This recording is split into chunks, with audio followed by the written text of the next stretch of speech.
Well, today we learned 5 gang members have pleaded guilty in connection to the abduction and murder of a Richmond mother. We're learning more about a homicide case that stretched from Richmond to Hampton. 4 suspects originally charged in the case now face federal charges. A body on the side of the road. Our investigation began at that point. York County, Virginia is the kind of place people often describe as quiet. Historic roads, suburban neighborhoods, and scenic stretches that lead toward the Colonial Parkway. But on the morning of May 6, 2023, that calm shattered when a jogger discovered a young woman's body off Old Williamsburg Road. Deputies arrived around 6:30 a.m. and identified her as 25-year-old Ty'osha Tanique Mitchell, a Richmond mother whose final hours would soon reveal a story far bigger than a single crime scene. Investigators quickly believed this was not random violence. The evidence pointed to a targeted attack, one that began in Richmond, crossed jurisdictions, and ended in York County with a demise that authorities say was tied to an internal set of gang rules. What made Mitchell's case especially disturbing wasn't only the brutality, it was the alleged purpose behind it. Federal prosecutors later described the assault as gang discipline, a punishment that escalated from a beating inside an apartment to a forced abduction, and, ultimately, a homicide carried out away from witnesses. As the case unfolded, it pulled together local detectives, federal agents, and prosecutors, and it exposed how quickly internal group enforcement can become deadly when violence is used as control. By the time the case reached federal court, the focus was no longer just on what happened to Ty'osha Mitchell, it was on how 5 defendants allegedly moved as a unit, and how the justice system responded with decades-long prison sentences. In the early morning hours of May 6, 2023, York County, Virginia woke up to a scene that immediately felt different from an ordinary homicide call. A jogger discovered a body off Old Williamsburg Road, near the Colonial Parkway area, and deputies responded around 6:30 a.m. Authorities identified the victim as 25-year-old Ty'osha Tanique Mitchell of Richmond. The evidence on scene made investigators believe this wasn't a random act. Mitchell hadn't simply crossed paths with danger, she had been targeted, transported across jurisdictions, and met her demise far from where her night began. For Mitchell's family, the shock was instant. Her mother, Patricia Troy, later described the pain of losing a daughter so suddenly, and the additional heartbreak of knowing Mitchell left behind children who would have to grow up carrying questions no child should have to ask. As investigators unfolded the case, the public narrative became tangled with gang labels and legal terminology, but the foundation remained the same. A young mother was taken from her home and met her demise, and the people accused were not strangers, they were allegedly part of the same network, tied by shared affiliation and internal rules. We obtained court records that say 25-year-old Ty'osha Mitchell was part of the Madstone Bloods gang. Detectives say on the day Ty'osha was trying to get out of the gang, she was killed just hours later. Court records reveal that 3 women showed up to Ty'osha's Richmond apartment on May 5th to beat her out of the gang. Federal prosecutors later described the beginning of this case as a gang-connected discipline incident. According to court records, in the early morning hours of May 6th, 4 people, Hezekiah Carney of Norfolk, Jamaica Langley of Richmond, Donisha Goodman of Portsmouth, and Acacia Jackson of New York, went to Mitchell's apartment on Bethel Street in Richmond. Their stated purpose was not vague. Prosecutors said they went there to assault Mitchell as punishment for a gang infraction. After the beating, the group left. Deputies say she was shot multiple times with 14 shell casings near her body. Investigators searched her cell phone and determined she had significant gang ties and that the 4 people accused of her murder are also members of Norfolk's faction of the Madstone Bloods gang. It's also known as the Vietnam Baby Gorilla Gang. Prosecutors say the violence did not stop with the first attack. Roughly an hour later, the group returned, and this time they were joined by a 5th person, Jaquan Jones of Richmond. Court summaries state that some of the group was armed and wearing masks. Mitchell was assaulted again, and then she was forcibly taken from her home and placed into a Hyundai Sonata. At that moment, the crime moved into a different category entirely, kidnapping, because it now involved forced transportation across city and county lines. From Richmond, The group allegedly drove about an hour east to York County. Investigators described the destination as a more isolated area off Old Williamsburg Road. There, prosecutors say Mitchell was removed from the vehicle and met her demise. The autopsy later determined she suffered multiple gunshot wounds, 8 in total, according to reporting and federal summaries. Deputies located her body around 6:30 a.m., and investigators recovered numerous shell casings nearby. Police used surveillance video and phone records to track the car of the suspected gang members from her Richmond apartment to York County. That's where a jogger found Ty'osha's body on the side of the road the next day. What often slows major cases is the time it takes to connect suspects to a scene. Here, investigators quickly developed a physical link between the kidnapping vehicle and evidence recovered in York County. At the deletion scene, authorities found shell casings with a specific ammunition marking. The next day, May 7th, Norfolk police located and stopped the Hyundai Sonata believed to have been used in the kidnapping. Inside were Acacia Jackson, Donisha Goodman, and Jamaica Langley. Investigators recovered ammunition from the vehicle that matched the same marking referenced at the York County scene.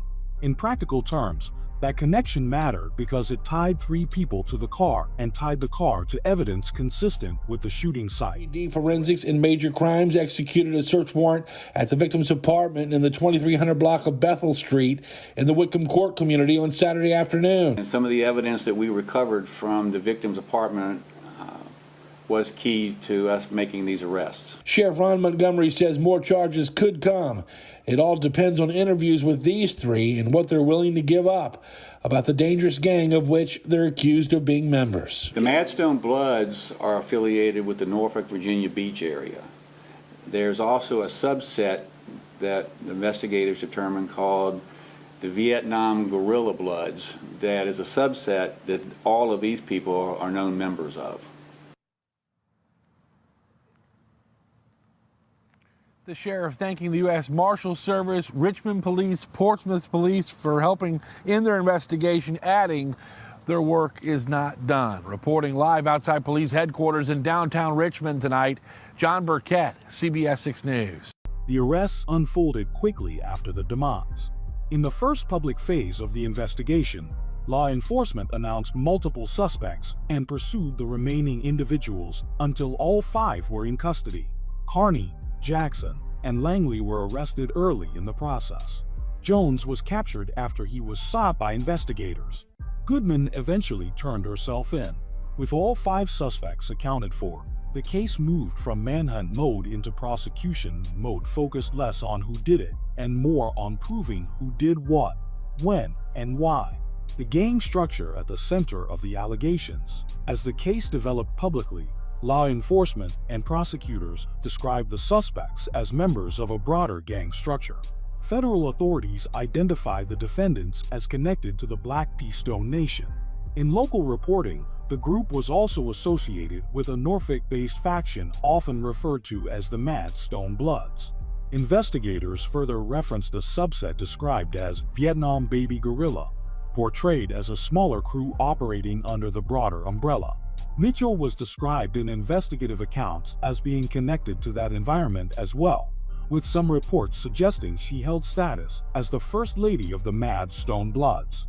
Authorities indicated that internal conflict, whether framed as punishment for an infraction or tied to allegations of attempting to leave, was part of what led to the violence.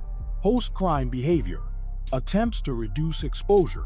Federal summaries also described actions taken after the demise that prosecutors presented as an effort to destroy evidence and coordinate silence. After returning from York County, Carney, described by prosecutors as a leader, allegedly instructed others to burn clothing, remain together, and avoid speaking with law enforcement. 4 suspects originally charged in the case now face federal charges. The 4 are accused of kidnapping a woman in Richmond and dumping her body in York County. Why the case moved from state to federal court. To the public, it can be confusing when state charges are dropped. It can look like the case is falling apart. In this situation, authorities framed the shift as strategic. Local prosecutors null-prossed state charges in late 2023 as federal authorities prepared to take over. The explanation given publicly was straightforward. The crime involved an interstate gang element and multi-jurisdiction conduct, and combining resources and federal tools would produce a stronger prosecution. In practical terms, federal court can offer heavier leverage in gang and kidnapping cases, more consistent sentencing outcomes, and charges that fit the structure of the crime, especially when prosecutors want to emphasize conspiracy and firearms statutes that carry severe mandatory penalties.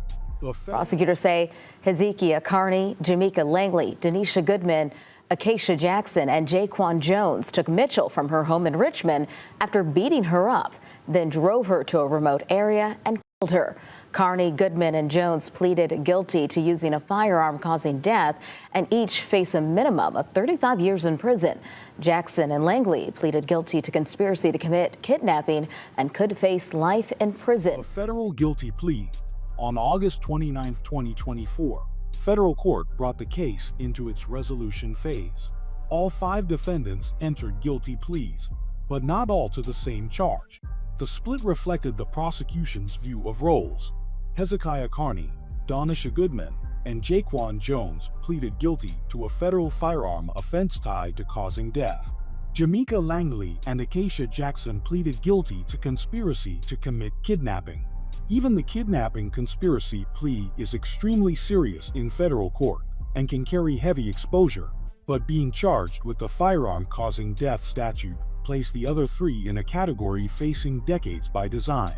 The federal narrative remained consistent: an initial assault framed as discipline, a return with masks and weapons, an abduction into a sedan, a trip to York County, and a demise followed by an effort to destroy evidence.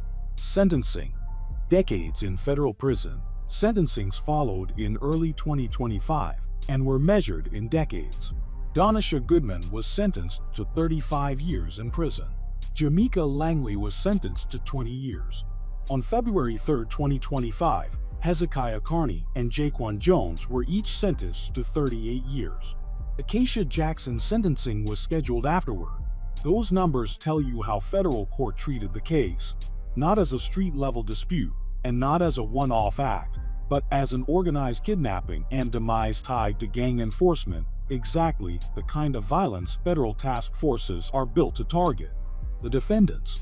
What the record supports about their roles. Hezekiah Carney was portrayed by prosecutors as a leader and organizer who not only participated in the events, but also directed others afterward to reduce exposure. Jaquan Jones was presented as a key participant in the second return to the apartment and in the events that followed. Denisha Goodman was included in both trips to the apartment and was identified as one of the central participants in the fatal phase of the crime. Jamaica Langley and Acacia Jackson were prosecuted for their involvement in the kidnapping conspiracy, reflecting the government's view that their criminal responsibility centered on the abduction itself, even if they did not plead to the firearm causing death charge. It is easy, in a gang-related case, for the victim to become a footnote in arguments about affiliations. But Mitchell was a person before she was a case. She was 25. She was a mother. She had family who loved her and children who depended on her. Whatever investigators believed about her connections, the outcome was the same. A young woman was taken from her home, transported across jurisdictions, and met her demise. The legal process can assign guilt and impose sentences, but it cannot restore what was stolen from her or from her family. Mitchell's mother spoke publicly in a way that cut through the noise. She described how fast life changed, how deep the grief ran, and how difficult it was to face the reality that someone could do this to her child. Those statements offered the clearest reminder of what's at stake beyond gang names and court statutes. A human life and a family shattered. Conclusion: add this to the end. By the time the case reached its federal conclusion, the court record painted a grim, consistent picture. What prosecutors described as discipline wasn't a warning or a scare tactic. It became a kidnapping and a demise that unfolded across multiple cities and counties. The decades-long sentences handed down in 2025 reflected how seriously the federal system treated the crime, not as a street-level conflict, but as organized violence connected to a larger structure. something authorities wanted to punish and deter at the highest level. But even the harshest sentence can't measure what was taken.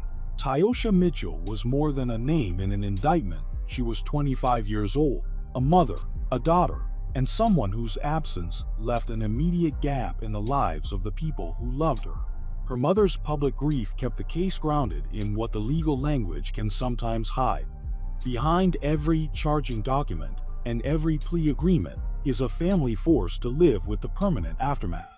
And that is the lasting weight of this case, an early morning discovery on a quiet road, an investigation that revealed a coordinated chain of decisions, and a life that ended too soon, leaving questions that no conviction can fully answer.